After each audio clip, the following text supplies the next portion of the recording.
Just walk to the bench, sit down. Okay, it's going good.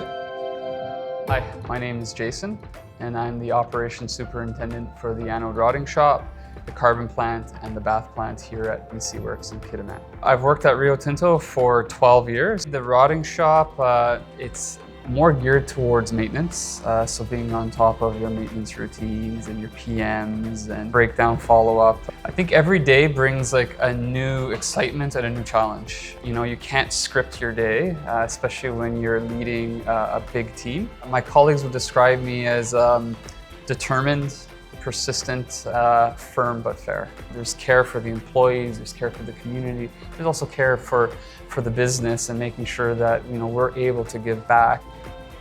I'm finding better ways.